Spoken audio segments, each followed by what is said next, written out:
First and foremost, I will start with a warning. And this stems from my experience from the community I lived in. A lot of our ethnic minority children, when they get into the UK, something switches in their brain. And if a parent is not firm, the children can mingle with badly behaved peers. And it becomes harder to bring them back. So from day one, I would say love your children and be very firm. I know they may look like opposites. You are loving them, you are praising them, and you are being firm, thoroughly firm. Hello everyone. Welcome back to Immigrant Voices and Victories, your platform to learn, connect, and be inspired. And it's another episode on this wonderful podcast. I'm so excited. She has written Erada there. Unfortunately, I call her Mommy Brashan. That is what I call her. She is a wonderful mother of four.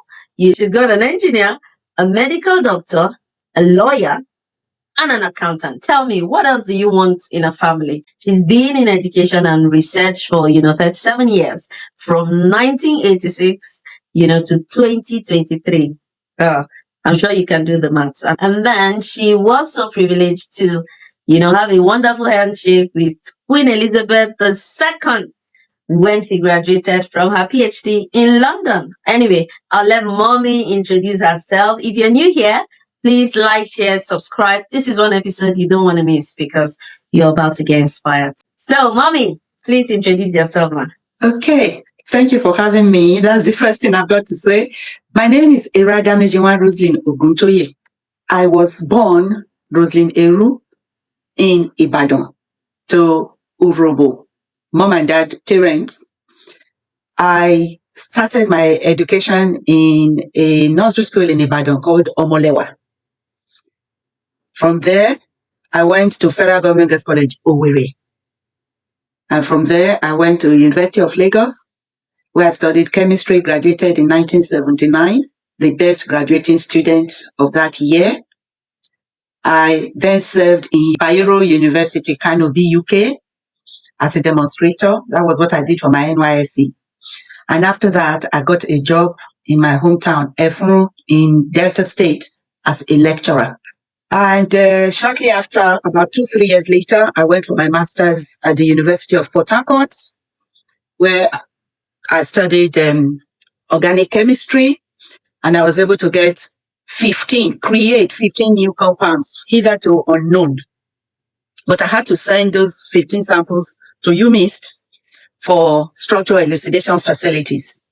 And that took a long time. We're talking of 1990, and so, we didn't have what we have today. So it took a long time, and I decided, okay, if I can create 15 new compounds in Nigeria, maybe if I go to the UK, I'll be able to create more. So I came to England on the 8th of August, 1993 for my PhD at Queen Mary. And yes, I got the PhD on the 17th of July, 1997, having discovered well over 100 new compounds. I went into research. I started my research at Glasgow Wellcome in Stevenage, and then moved to Dublin, where I was head of the lab. My main focus was trying to create compounds that were potent against breast cancer. And I did that for some years until the children came. And at this point in time, I had 4 boys, less than 3. So I went to work one day and my husband goes, take this letter and submit it. I was head of the lab in Europe. My line manager was in Winnipeg in Canada. But in those days, we only had fax machine. So he just gave it to me and he said, submit it. Send it to your line manager. And I looked at it and it was my resignation. I go, I cannot resign. I'm enjoying my job. He goes, well, you come back from work when the children have gone to bed. You leave home first thing in the morning before the children are out of bed. The children are beginning to call the childminder mom. You wake up one day and you say, where are my children? Because they will not know you. So yes, you have resigned. So I took the letter with me for a week. I couldn't submit it. And then one day he said to me, well, I've taken your line manager's phone number from your phone. So I'm going to call her and I'm going to tell her you have resigned. So I said, no. I drove to work in tears, got there, called my line manager. Everyone was shocked. Like, you are the head of the lab. We don't even know how to order any of the chemicals, health and safety issue, nothing. And I go, I'm sorry. I am a Christian wife and a mother, and this comes first. That was how I left research. And I sat at home. It took me a grand total of 2 weeks to figure out what I wanted to do. And I decided, okay, since the children are still that young, let me set up a nursery school. So I set up a nursery school. And I did that for just about a year or two, ferrying my children to school and back and football and all that you do for a child and your children. So we then relocated back to England and I decided maybe I should go back into secondary education because by this time the boys were getting bigger. My daughter was already in secondary school. My mother-in-law, late Justice Oguntoye, was from Kent, English born. And we always wanted to relocate to Kent. So when we first came back from Ireland, we moved to Wales. And once the boys were getting close to secondary school age, and we wanted them to grow up in Kent because of their grammar, we relocated to Kent. So I went back to school, learned how to be a teacher, and started teaching, supporting my children to get into grammar schools because that was the whole essence. That was my job, so to speak, get the children to become professionals. Another reason my husband wanted me to come into teaching was he decided he wanted his 4 children to be professionals. So, and I was better placed as a teacher, being an educationist from beginning. So I came into teaching and I went into Oakwood Park Grammar School 3 weeks after my first son was admitted there.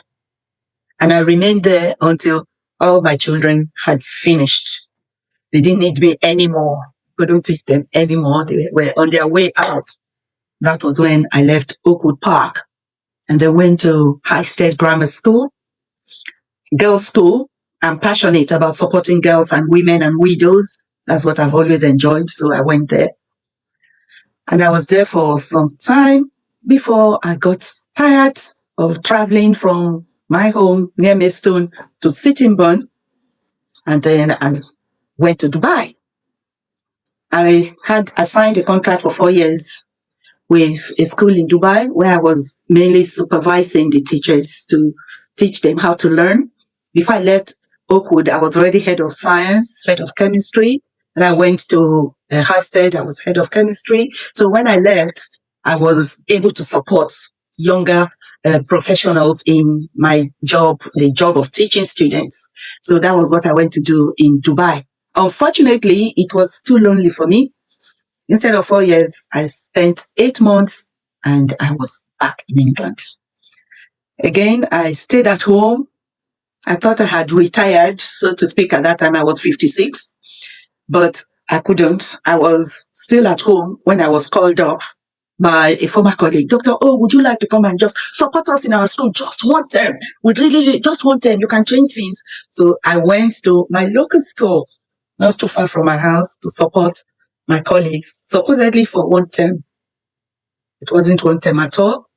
I was there until I retired, December 2023. So I have spent from 1986, 2nd of October to 31st of December 2023 in education, different areas of education. So I now decided, what was I going to do? I can't just sit down doing nothing. My children were grown and gone. Just my husband and I were in the house. We're planning how to relocate back home. to Nigeria after all these years, and I decided, yes, I do enjoy chemistry. I tried going back into research, and I soon found out it was too tedious for me. So yes, I enjoy teaching chemistry. Let's just teach chemistry online. I can do it in Nigeria. I can do it when I'm on holidays in the Caribbean or Asia. So, okay, I'll set it up. So I set up Brashan Chemistry. And that is what I have enjoyed doing till now. But it went further from just chemistry to other subjects. By the time results they came out last year, if you go to my website, you will see Kwabena and his mom very excitedly talking about how this woman helped Kwabena move from a failure to smashing all his GCSE. That was what blew me out of my comfort zone into an agency. Wow. From Nigeria to England, to Ireland, to England, to Dubai, and then back to England. Wow, wow, wow. Grammar school, that is where I want to start from, because there are so many things, we're going to touch on today, but, we're going to be, picking things that, our audience and immigrants out there are going to be learning from. So preparing children for grammar school, how easy is that? What are the best ways to prepare a child for grammar school? All your kids went to grammar school. You ended up, teaching there. How did you get them to pass that competitive exams? So my daughter finished her education in Ireland and went straight to university. In fact, we relocated to Wales for her because she's the only girl and therefore daddy's girl. My husband asked dad, do you want me to jump? And, yeah, and he will jump as high as. So we relocated to Wales just to be there for Nefe, my daughter, to go to university. So towards the end of her education there, we relocated to Kent, where we've always wanted to bring up the children, really. So we came here when my first son was in year 5, and he had to do his exams at the beginning of year 6. I had the knowledge of my children's ability being an educator. I knew he had above average ability. The best way to prepare a child for any exam is by focusing on past exam questions. So I bought the papers, verbal, non-verbal, and there was a third one, I can't remember now. We are talking many years down the road. And we started practicing. I had never taught in a primary school. So I used the knowledge I learned from when I was that age to teach him to go through. But what was most important was the dedication. Every morning, non-school day, he would do a paper. When he comes from school, before we sit at the table to start homework, another paper. And every paper, I will write the date and the score. During weekends, when we went on holidays, before we left the hotel room, the paper had to be done and marked and analyzed. When we come back, have a quick cup of tea, my darling. Well done, quick. We do another paper. So that was my first son. And of course, he then got admitted on the 1st of March. And I looked and I was like, yeah, I can teach in that school. If my son is going there, I'm going to go there as well and keep an eye on this child so that he can become the professional that we want him to be. So I just went online. I said, let me check. Did they even have a vacancy for a chemistry teacher? And yes, there was. So I applied to all the schools in the local area, grammar schools only, because I went to Federal Government Girls College, the best secondary school in the whole of Nigeria, even till today. Yeah, check out the result. Yeah. So I knew that I would not fit into general local comprehensive. It was grammar school for me. So on the 20th of March, I got the employment there, having been called by 2 grammar schools. But while I went to Oakwood, I was called for the interview by both Oakwood Park and the boys' grammar, Maidstone Boys' Grammar, for the same day. And I wanted Oakwood. So I just sent a message out to the head teacher. I said, you've invited me for an interview and I really would like to come to your school. But I've also been invited to another school, Maidstone Boys Grammar. But I prefer to come to your school if I have the chance. Would it be possible for you to interview me first before I go to that other school? I don't mind waiting for the result until you have finished interviewing everyone. I took it with a leap of faith. Would they just discard me? No, they called me straight up. Please come. I was offered on the spot and I was told not to go to the other school. So if you're ever in a position like that, just speak out. For my second son, who wasn't as able as my first son, an average student, I started tutoring him from the beginning of year 5. So his took longer, whereas my first son was just a few months. My second son was longer. And yes, we did exactly the same thing. More papers, everything. Dates. What did you get last time? Why are you not getting 100%? Why did you lose the mark? All that analysis. And then we got to my youngest son. My youngest son, I am proud to say, was born with chemical imbalance in the brain. That was the decision of the Almighty. And it's not a disability or no. He just wished the Almighty that he should be born that way, which meant he needed a lot more support. The childminder, the school, his class teacher, everyone said to me, Dr. Oh, this one will not be going to grammar school. Don't even embarrass him. He can't go to grammar school. He doesn't even know his alphabet. And I just smiled because when there is a will, there is a way. The possibility of impossible does not exist. He was in year 4 when I started revision with him. We used to cry at the table just to do homework because he didn't know the alphabet and we're talking about reading. And my mind was set. If his brothers went to grammar school, he must go to a grammar school. That same grammar school for his own mental and emotional well-being. It was hard. You cannot quantify my joy. At 10 p.m., one lovely day, my husband opens his mail and he says, Adejoye Oguntoye has been judged as being suitable for grammar school education. What I would say, if you are able to teach your child yourself, it takes a lot of time, it takes a lot of commitment, a lot of dedication and motivation, but it is worth it. It is an investment for that child's future. Okay, finally on grammar school, what's the advantage of grammar schools when compared to, a comprehensive school, for example? I know the independent schools are paid for anyway, so that's what we can say, oh, you get the value for your money. But what is the advantage of getting into a grammar school, ma'am? Number one, grammar school students are the top 25% most able students in the county.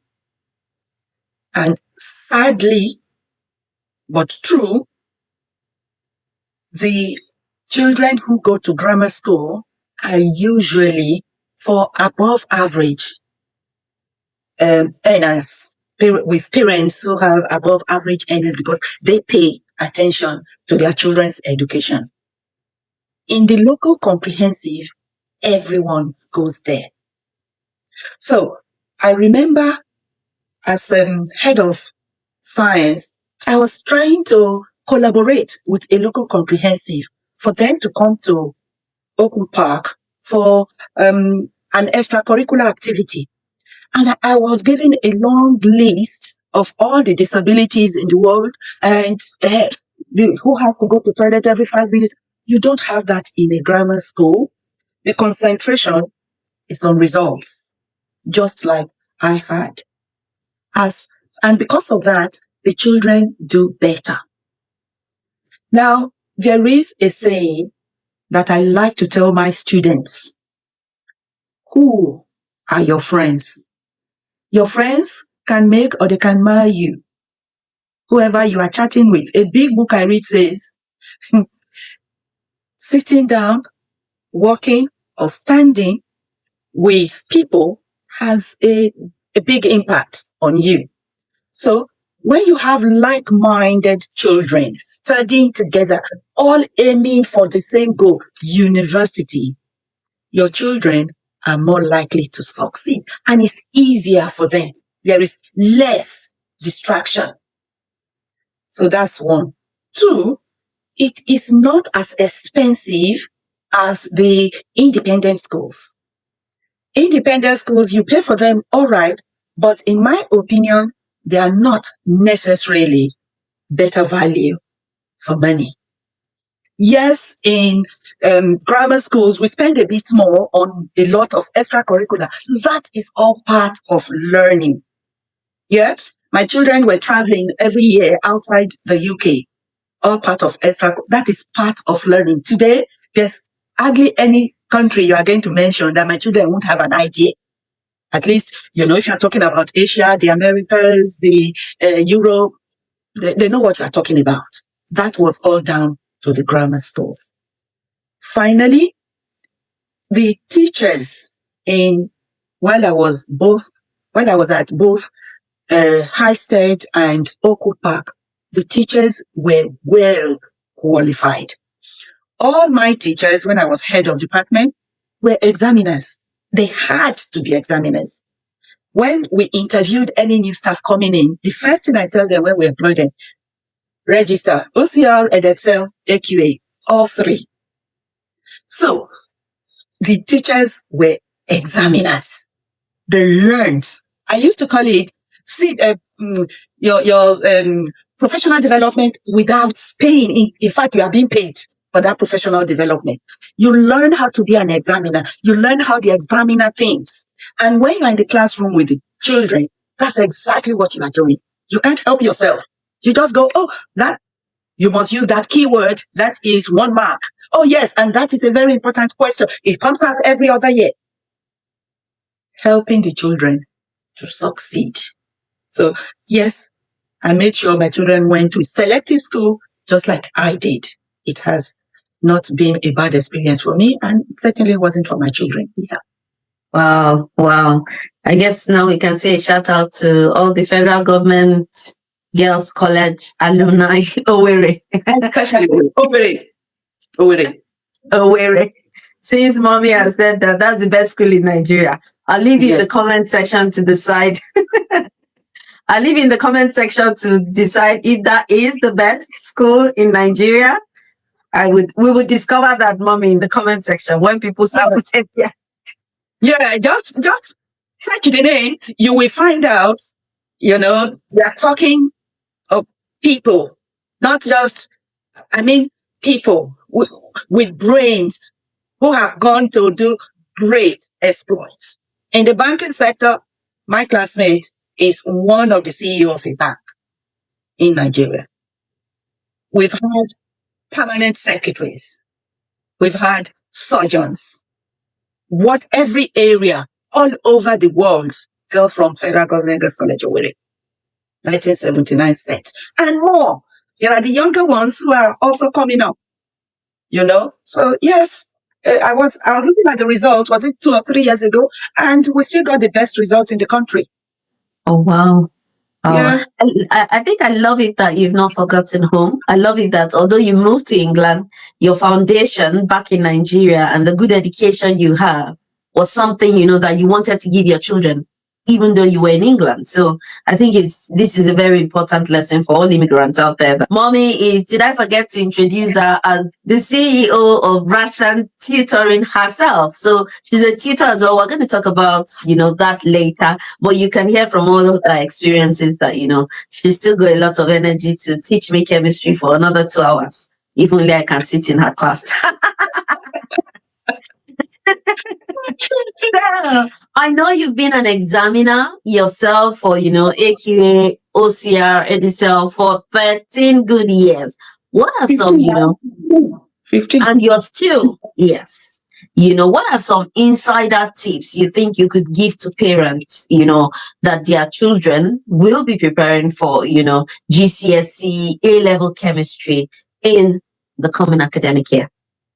So, as an examiner, like I said earlier, there are key points that we pick up. For instance, graphs, to draw graphs. A lot of students, for some strange reason, don't draw graphs. They just move on. And that is something that is so simple. Easy gain marks.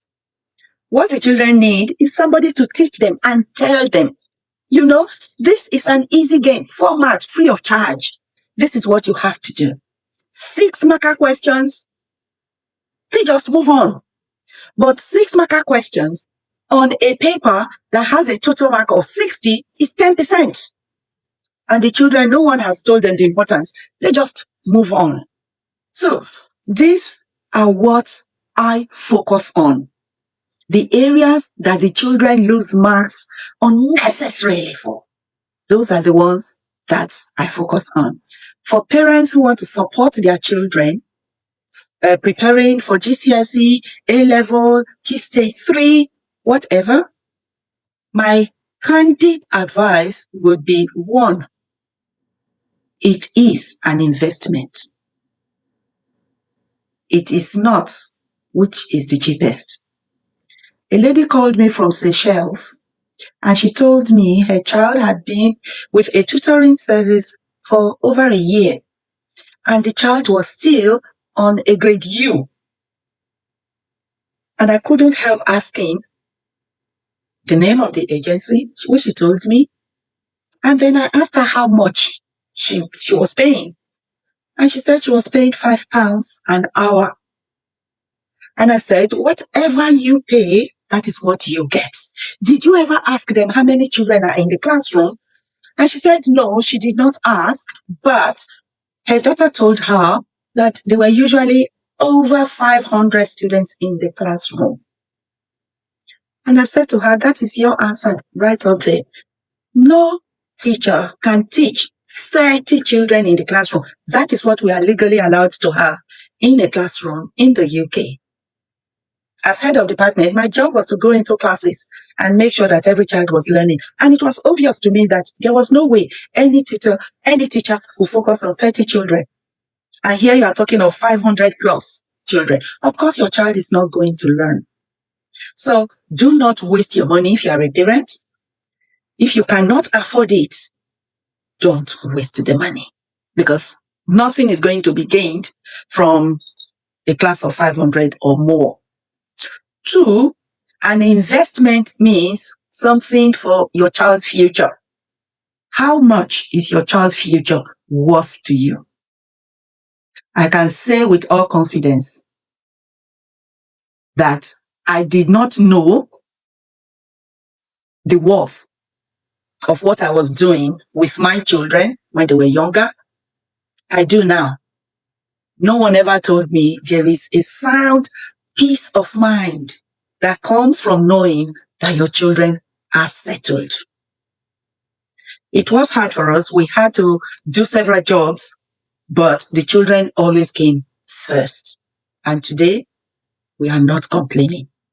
And I pray that you listening to me, you will be in a better position than we are.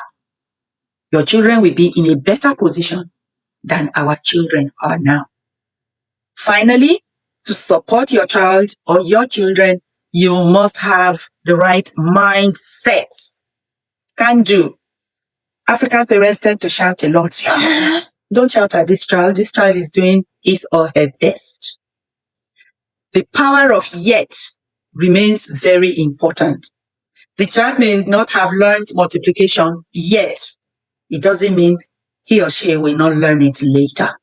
Be patient with the children, because they are the future of our world. I didn't say country, our world. So be patient with them. I think the next question is very close to the previous one, but I want to bring it home now to immigrants. Most immigrants are very worried about their children adapting to the education system in the UK. What are your 3 top important habits that parents can learn, or, that parents should have to help their children excel academically in the UK? So first and foremost, I will start with a warning. And this stems from my experience from the community I lived in. A lot of our ethnic minority children, when they get into the UK, something switches in their brain. And if a parent is not firm, the children can mingle with badly behaved peers. And it becomes harder to bring them back. So from day one, I would say, love your children and be very firm. I know they may look like opposites. You are loving them, you are praising them, and you are being firm, thoroughly firm. Children are very smart. They know what you can do. So if you tell them, don't do this, and they do it and you do nothing, they will continue to do that. In education, whatever we say, you must do it. Otherwise, you will lose respect and regard that the children have for you. It's the same thing with parents. Some parents come in here and they say, okay, this is a white man's land, let's do it. And before you know it, their children are ending up. We left London because we had some friends whose children we could see were going to go haywire later on. And we didn't want our children to mingle with such children. Another thing we did, we never allowed any of our children to go and visit their friends if we did not know the parents of that child. And they would come to our home first. We will see the child in action before any of our children was allowed out of the house. These were just little things that helped us to put the children in check. Yeah? Your expectations as a parent must be firm. From a very early age, my children learned that they will excel. Excelling was not an option. They were going to excel, whatever it costs. So make your expectations firm, very firm. And don't be shy to ask for advice. We have a lot of mommies here who've been here hundreds of years, if I may say, 30, 40, 50, 60, 70 years. So use them. I do not know of any mother who will not advise another mother on how to bring up her child so that they can do well. For the children to succeed, you need to be firm. Sanctions, it does not kill a child. It strengthens. We were all sanctioned back home. The whole era of mobile phone and gadgets, and my children were not allowed. 8:30, it was bedtime. Kneel down, pray, sing, good night. All the mobile phones went with me to my bedroom. You sleep. The child needs 8 hours sleep, 8 solid hours. And by the time they wake up in the morning, they are ready for another day. So you can't be too busy not to give the children time. Those are some. I don't know if I gave 3 or more. Those are some wonderful. Those are some parenting skills right there. Like I said, we have mommy here, so we're getting it all. Educational, parenting skills, all around that. And we are here for it. Now we go to, Brashan. So Brashan is an online tutoring agency, academy, and, mommy is the CEO of that. And there's quite a lot of testimonials on her website, which I am going to drop in the description section. So go check her out. And by God's grace, we're going to be getting some discounts after this interview. So make sure you're ready to give your child the best. She had a lot of experiences, and what more would you want than someone that's got a good experience to influence your child? So I know, you focus in the online tutoring, academy agency. What you focus on is strategy, habits, and environment in your tutoring. Can you break that down a bit, and how can, possibly parents foster that at home? Because I know that has been the bedrock of the successes you've had at Brashan Chemistry. So strategy, in anything you do in life, you must have a strategy. If there is no strategy, is going to end up in failure. For instance, Let's use something really simple. I want to be a gardener. Yeah. And I choose that what I want to do to become a gardener is by learning to be a plumber. I'm not going to be a good gardener. In learning, the major strategy for us is how do you know you have learned something? You want to learn chemistry. You want to learn a small topic, chemical equation, for instance. How do you know you have learned it? You have been taught. The way to go about it is what we call active recall. Try and recall it. What was I taught? Use your eyes. In chemistry, I can guarantee you the first time you try it, you will come more blank. Nothing will be there. By the time you do that severally, your brain begins to make connections and you begin to remember. And from then, you then go on to similar questions. Let me answer a few questions. That is your strategy. Read, recall, test. In our teaching, we always have what we call the title of the lesson, prerequisite knowledge. What questions can we put to this child to ensure that they actually have the prerequisite knowledge needed to access to this lesson? If there's a gap there, that has to be filled first. And then we teach a little bit, and then we ask questions. I have a habit of stopping and saying, come on, my favorite color is green. I'm going to ask you a question, young people. What is my favorite color? You'll be surprised the number of children who will say, I didn't hear you. Children are there, but their minds are far away. So you must have the right approach to catch their attention, to make sure they are still there with you at all times. Habits. What I usually say to my students is, did you brush your mouth this morning? Yes, I did. And why did you brush your mouth? Doctor, of course I have to brush my mouth. Oh, did you brush your mouth because you like brushing your mouth? Or because the toothpaste tastes nice? I say, no. Have you brushing your mouth? Yes, I know you have been brushing your mouth. We all brush without even thinking again. It's a habit that we have grown to, used to. So, where does habit come into education? Repetition. Over and over again. Some parents have told me, all you are doing is just exam practice. My child has exams next month. You should be teaching my child. And I'm looking and I'm just laughing. Because you can teach from now till tomorrow. If that child does not cultivate the habit of repeatedly going over tests, questions. In chemistry, it goes into this year, comes out of that year. So, what are the habits? Repetition. How often? We have what we call 1, 2, 4, 8, 12, and 16, 32, 64, and so on. That's what we teach. We have habits. Every test you do, and I say, why did you not get 100%?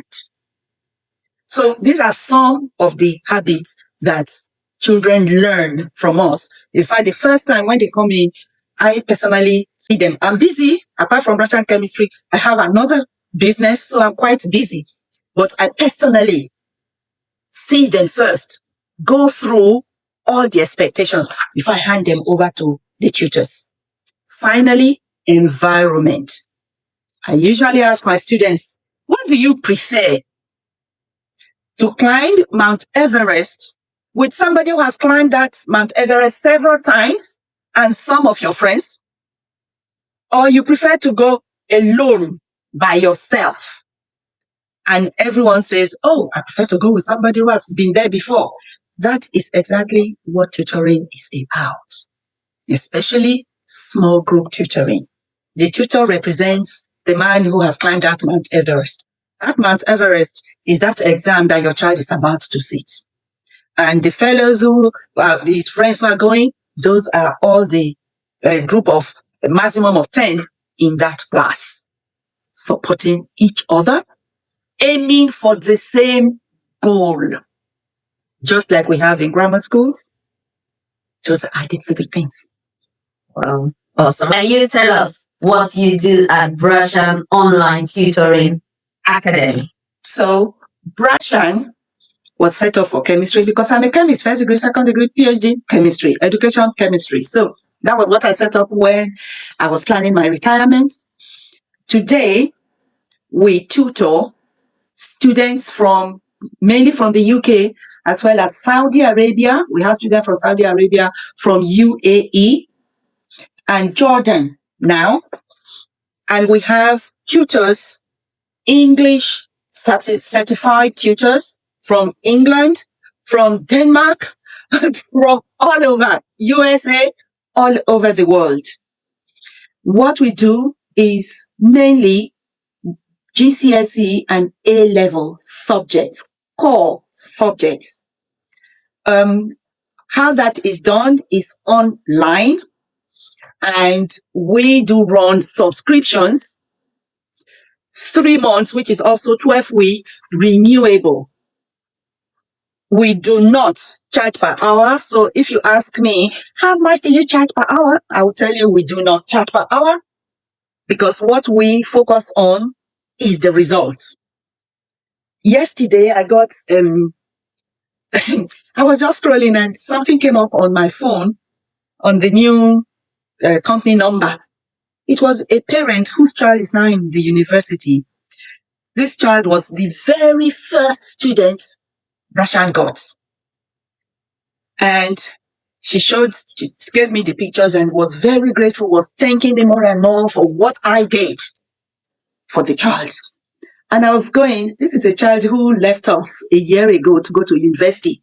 A year later, the mom still remembers us and is still sending such glowing messages.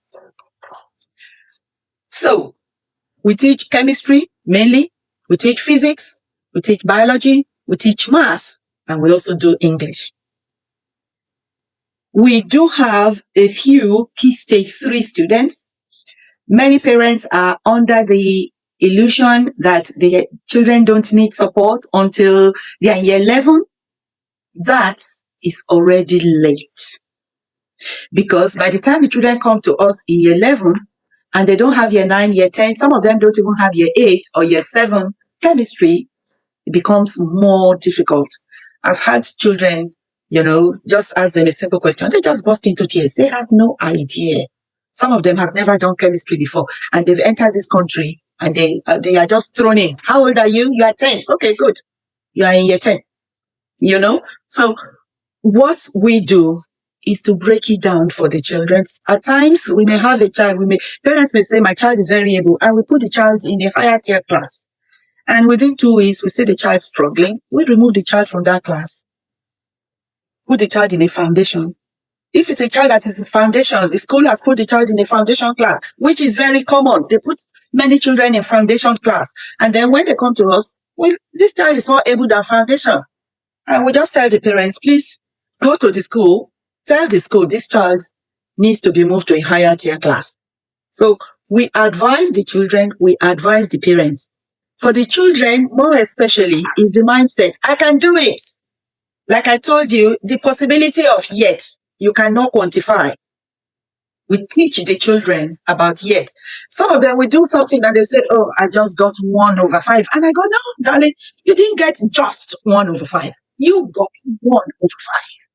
Praise yourself. Because it could have been 0. Not everyone will get that 1. And you see them begin to get a little bit more confident daily.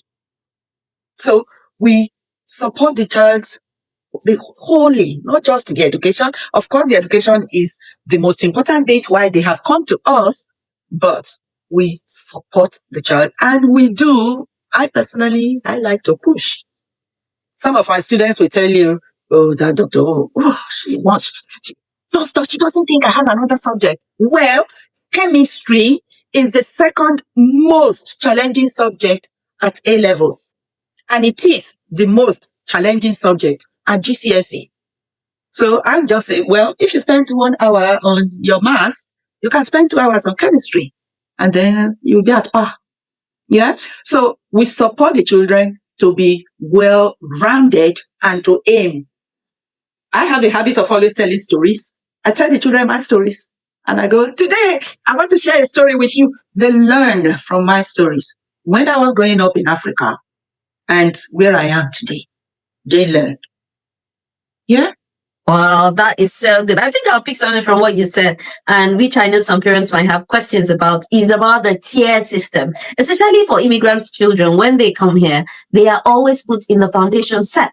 I know you support that in your tutoring as well, but for, parents that maybe are already in that situation now, how can parents get their children to a higher set? Is that determined by the school, or how does the set works? So,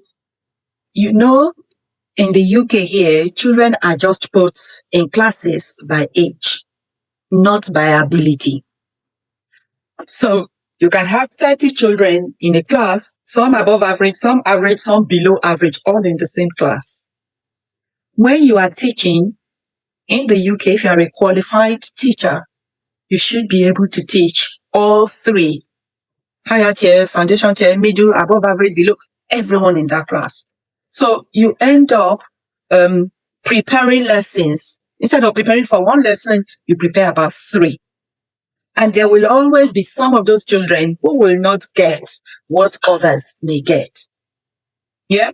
So what the government came up with was to have two sets of exam questions.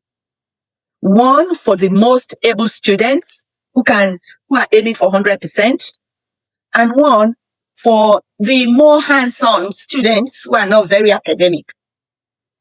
Way back in Africa, when I was growing up, we had technical colleges and the academic federal schools. But in the UK, at secondary level, we didn't have that when I was teaching. So they just broke them into two. But usually, the foundation tier are where most of our children find themselves. My daughter, who is an accountant, was told she would be a good dancer for a career when she was in year 9. My son, who is a medical doctor today, was told the best job for him was to be a music technician. You, as an immigrant parent, you are going to sit up and you are going to ask. You will demand what you want for your child, so long as it is backed up by evidence. So your child has a test, support that child. If you don't know what to do, find help for that child. Let the child do well in that test. Confidence will come. The next test will be easier. And you can then go to the school and say, I do not want this for my child. This is what I want for my child. I do that. It's more common for us to move children up. To say to parents, this child is in foundation tier. This is the end of year 10. And this child is already on grade 5. This child should not be in this class because the maximum you can get is 5, 6. Whereas for higher tier, you can get 9. So a child who's already on 5, is the child going to sit on the same position for a whole year? Doesn't make sense to me. And it shouldn't make sense to any parent. So if your child is in a foundation class and is already on 4, 5, at the end of year 10, please take a walk to the school and ask them to move that child to higher tier. Aim high.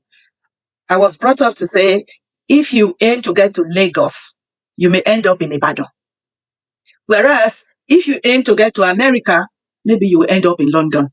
So please aim high for the children. Wow. Aim high for the children. And if you need help, Brashan Chemistry is there to support your children from, GCSE level and A level, and also now Key Stage 3.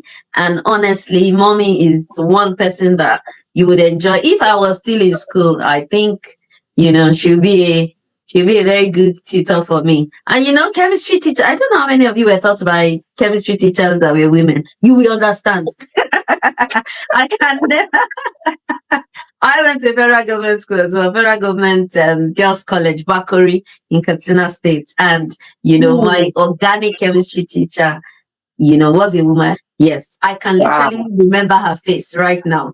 Like, she was our organic chemistry teacher. So, yeah. Yes.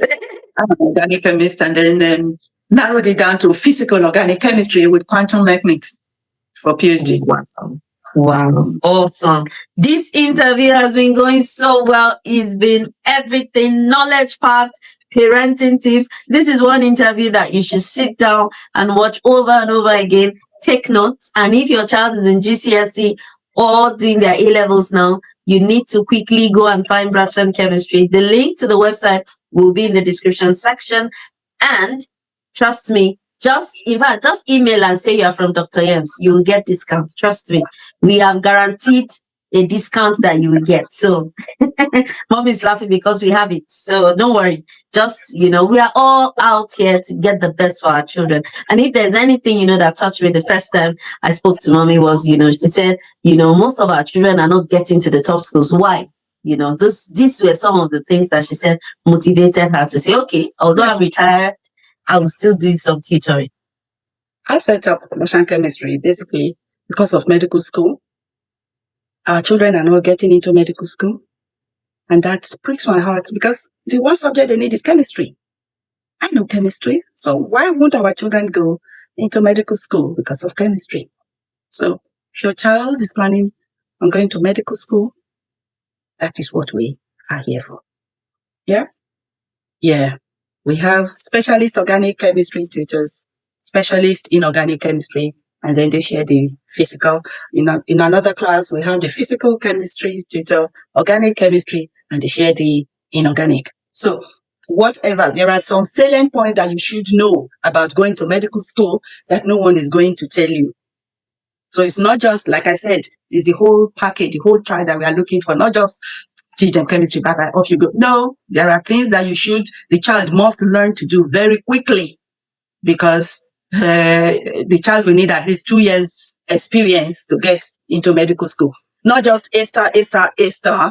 Children in the UK have gotten that and they've not been admitted by any medical school in the UK.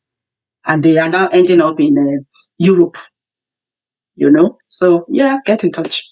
Get in touch. Book a call to speak with the Brashan Chemistry team. And, this is the CEO behind it. If, a parent and their child or students are watching you right now, what would be your advice to them? A parent and a child watching me right now. First and foremost, ethnic minority parents, please calm down with the harshness. Children, please do not abuse the leniency of the society you are in now. Both parent and child, please do not forget your heritage. Do not forget where you are coming from. Things may not be rosy there, but together, as we all begin to go back home, we will do our own little bits. There's a small saying I learned back home in Africa. You do not point at your father's house with the left hand. Please do not forget home. Awesome. And, if mommy came here and she can have a target to train 4 giant professionals, what's the determination? We, the upcoming generation, can do it. An accountant, a medical doctor, a chemical engineer, and a lawyer. Chemical engineer who went to a Russell University, born with chemical imbalance in the brain, living with it. That had to be said. A chemical engineer, with a chemical imbalance, who went to a Russell University and is still living with that chemical imbalance, went to a grammar school, wrote a competitive examination, Then tell me, what's your excuse? That if you got nothing in this interview, I think that is it. That it means disability is not a limitation at all. Whatever you want to achieve, you can achieve it. And I'm so excited that this interview is something that every immigrant, every ethnic minority parent and child, no matter how old your child is, this is an interview you should both sit and listen to. It's one interview, we should make it go viral, let's encourage one another and tell each other that we do not forget our heritage, we do not forget our home, and we can achieve all these things better than what we ever dreamt of. Some of us came here, very young, not like mommy. You see, someone like mommy is just achievable. No disability is an excuse, and you can make it. Awesome. So finally, this is a question we always ask every person that comes on Immigrant Voices and Victories. What is your advice for immigrants in the UK? Okay, to every parent, your child is your treasure. Do everything in your power to secure their future. A time will come when you will have surplus and you'll be looking for people to give. These are there are lessons you learn as you get a bit older.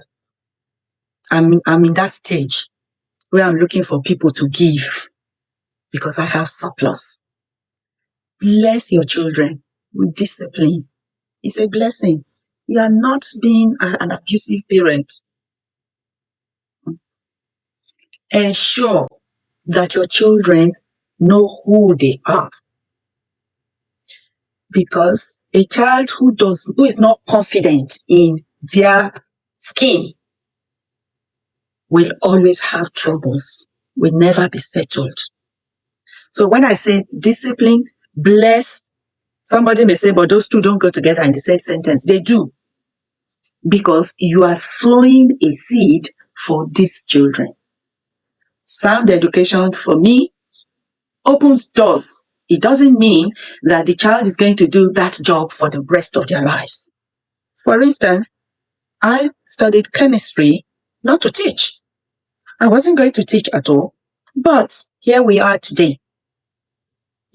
So teach your child the lessons that you learned from your parents. Don't put it aside. Don't take it lightly.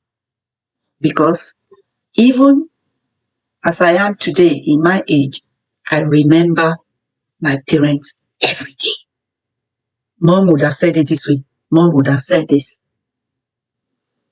And all those advice, they still stand me in good stead. And so will yours. I'm really so speechless.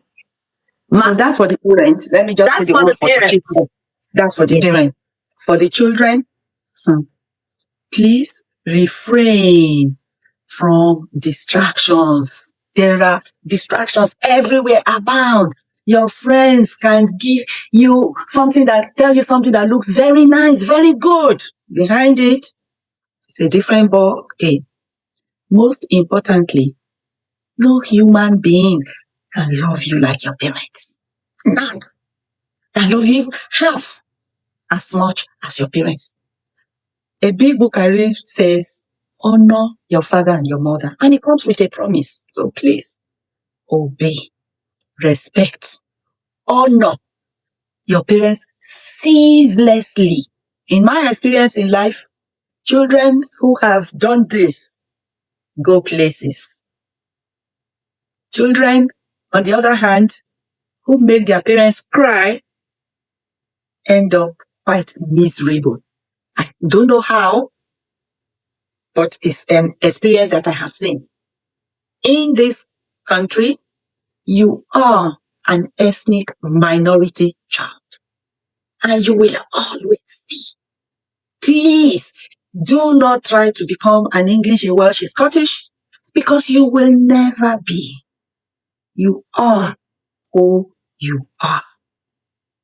Remember, Know thyself is the beginning of profound peace and progress. May you be helped. Amen. Know thyself is the beginning of profound peace and progress. That's for the children. So, this interview has been all about parents, it's been all about children. I can listen to mommy all day. The nuggets, the tips, everything is in this interview. And you can see from all of this that she's well experienced.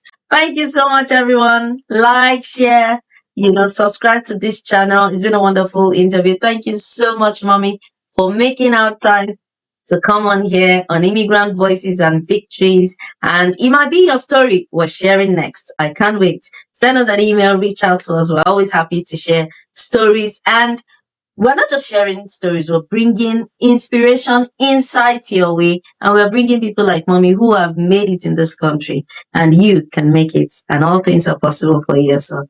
Thank you so much. We'll see you again. God bless you. No limits. Bye.